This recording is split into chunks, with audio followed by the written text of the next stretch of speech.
तो यहाँ हमारे पास विभिन्न धनायनों के यानी कैटायंस के सेट है और हमें इनका आपेक्षिक स्थायित्व यानी रिलेटिव स्टेबिलिटी ज्ञात करनी है। चलिए अपने पहले सेट के धनायनों पर नजर डालते हैं। यहाँ मेरे पास एक कार्ब धनायन यानी कार्बोकैटायन है जिसमें ये मेथिल समूह जुड़े हुए हैं, है ना। अब हम जानते हैं कि ऐसे मामलों में अति संयुग्मन यानी हाइपर कॉन्जुगेशन संभव है। अति संयुग्मन होने के लिए हमें एक sp3 कार्बन परमाणु चाहिए जिसमें कम से कम एक हाइड्रोजन जुड़ा हो। हमें एक sp3 कार्बन चाहिए जिसमें कम से कम एक हाइड्रोजन परमाणु हो जो सीधे कार्ब धनायन से जुड़ा हो, या कह सकते हैं कि जो अल्फा स्थिति में हो।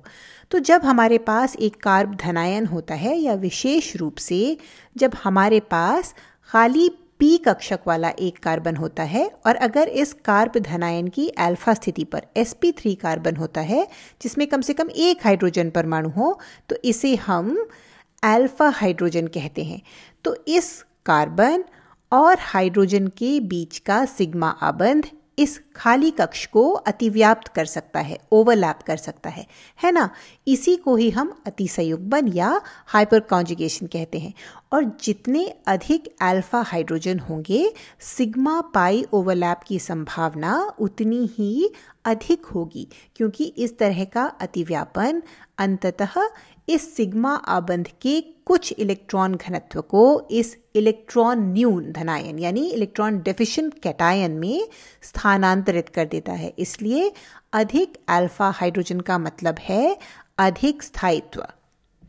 तो अब हम इन धनायनों पर एक नज़र डालते हैं। जैसा कि आप देख सकते हैं, यह एक तृतीयक यानी थर्ड डिग्री कैटायन है। इसके अल्फा स्थिति पर 3 sp3 कार्बन परमाणु जुड़े हैं।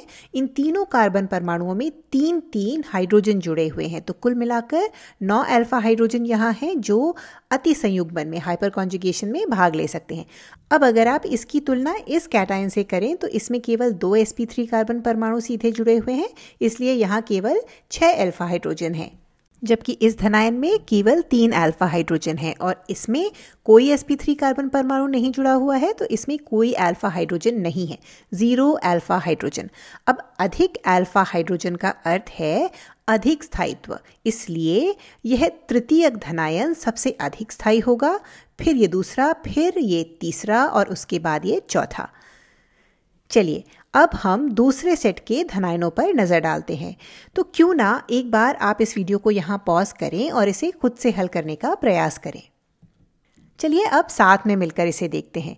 तो कैटायन धनायन यहाँ टर्मिनल पोजीशन में है और केवल एक sp3 कार्बन परमाणु इससे सीधे जुड़ा हुआ है।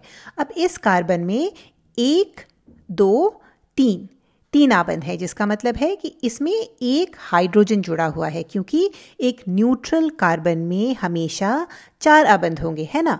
तो इस कैटायन में एक अल्फा हाइड्रोजन जुड़ा हुआ है।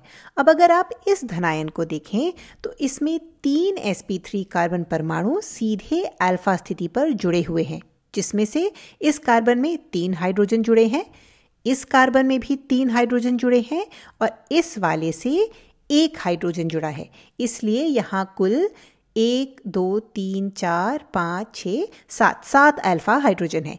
तो यहाँ अति संयुग्मित संरचनाओं की हाइपर कॉन्जुगेटेड स्ट्रक्चर्स की संख्या अधिक होगी, यानी हाइपर कॉन्जुगेशन अधिक होगा, जिससे यह धनायन कैटायन निश्चित रूप से पहले वाले की तुलना में अधिक स्थायी होगा। अंत में अगर आप इस धनायन को देखें तो इसमें भी ये 3 कार्बन परमाणु जुड़े हुए हैं और यदि हम अल्फा हाइड्रोजनों की कुल संख्या गिने तो इस कार्बन में 2 आबंध हैं, यानी इससे 2 हाइड्रोजन जुड़े होंगे। ऐसे ही इसमें भी 2 हाइड्रोजन होंगे और इस वाले में 1 हाइड्रोजन होगा। तो इसमें अल्फा हाइड्रोजनों की कुल संख्या 1, 2, 3, 4, 5 है। 5 अल्फा हाइड्रोजन है। तो चलिए यहाँ इन्हें नाम दे देते हैं A, B और C। तो साफ है कि B में सबसे अधिक अल्फा हाइड्रोजन है, इसलिए ये C से अधिक स्थायी होगा और C A से अधिक स्थायी होगा। चलिए अब हम इन धनायनों पर नज़र डालते हैं। तो अति संयुग्मन हाइपर कॉन्जुगेशन तब हो सकता है जब हमारे पास खाली p कक्षक वाला कार्बन होता है। तो एक कैटायन की जगह हमारे पास एक एल्कीन भी हो सकता है। तो यहाँ हमारे पास एक द्विआबंधित डबल बॉन्डेड कार्बन हो सकता है। तो मान लीजिए कि हमारे पास CH3CH डबल बॉन्ड CH2 है, हमने यहाँ यही बनाया है। तो इन कार्बन परमाणुओं के बीच पाई आबंध होगा और एक sp3 कार्बन परमाणु इन पाई आबंधों से सीधे जुड़ा है। अब इन पाई आबंधों के इलेक्ट्रॉन स्टैटिक नहीं हैं, वे स्थिर नहीं हैं, वे गति कर रहे हैं। तो ऐसा हो सकता है कि ये दोनों इलेक्ट्रॉन यहाँ आ जाएं, है ना। तो यदि हम इन दोनों इलेक्ट्रॉनों को यहाँ कर दें तो यहाँ हमें एक कैटायन मिलेगा और यहाँ CH2 माइनस मिलेगा। तो इस पर ऋणात्मक आवेश होगा और इस पर धनात्मक आवेश होगा। तो यदि ऐसा होता है तो ये कार्बन हाइड्रोजन सिग्मा आबंध इस खाली होने वाले कक्षक से ओवरलैप कर सकता है। ठीक, तो अति संयुग्मन तब भी हो सकता है जब हमारे पास एक sp3 हाइब्रिड कार्बन परमाणु हो जिससे कम से कम एक हाइड्रोजन जुड़ा हो और यह एक एल्कीन से जुड़ा हो। तो अब अगर आप इस विशेष धनायन पर ध्यान दें तो हमारे पास यहाँ एक sp3 हाइब्रिडाइज कार्बन परमाणु है जो सीधे एक डबल बॉन्ड से जुड़ा है। अब इस कार्बन से एक हाइड्रोजन परमाणु भी जुड़ा हुआ है, इसलिए यहाँ अति संयुग्मन हाइपर कॉन्जुगेशन संभव है। ये कार्बन हाइड्रोजन सिग्मा आबंध यहाँ ओवरलैप हो सकता है और ये पाई इलेक्ट्रॉन इस कार्बन परमाणु की ओर जा सकते हैं। इससे एक नई अति संयुग्मित संरचना उत्पन्न होगी जो कुछ इस प्रकार दिखेगी। अब इस कार्बन परमाणु पर बनने वाले इलेक्ट्रॉनों का यह अकेला युग्म लोन पेयर रेजोनेट कर सकता है, अनुनाद कर सकता है और यहाँ जा सकता है और ये पाई इलेक्ट्रॉन भी इस कार्बन परमाणु पर स्थानांतरित हो सकते हैं। इससे एक नई अनुनाद संरचना यानी रेजोनेटिंग स्ट्रक्चर बनेगा जो इस प्रकार दिखेगा।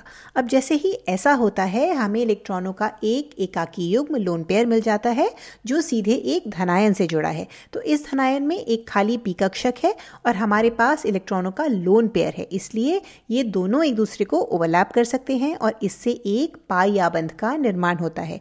तो इसलिए यहाँ अति संयुग्मन की वजह से, हाइपर कॉन्जुगेशन की वजह से यह कार्ब धनायन अंततः स्थायी हो रहा है, स्टेबल हो रहा है। अब अगर हम इस विशेष धनायन को देखें और इस सिस्टम पर ध्यान दें तो आप देख सकते हैं कि इस एल्कीन से 3 अल्फा हाइड्रोजन जुड़े हुए हैं।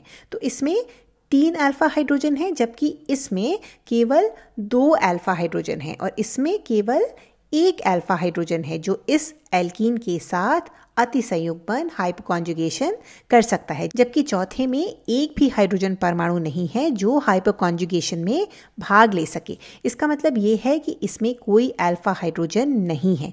अब इस वजह से इस धनायन को यहाँ जुड़े समूह से हाइपर कॉन्जुगेशन के कारण होने वाला स्थायित्व प्राप्त नहीं होगा, जबकि सबसे अधिक अति संयुग्मन स्थायित्व हाइपर कॉन्जुगेशन स्टेबिलिटी इस समूह द्वारा प्रदान की जाएगी क्योंकि इसमें सबसे अधिक अल्फा हाइड्रोजन हैं जो हाइपर कॉन्जुगेशन में भाग ले सकते हैं।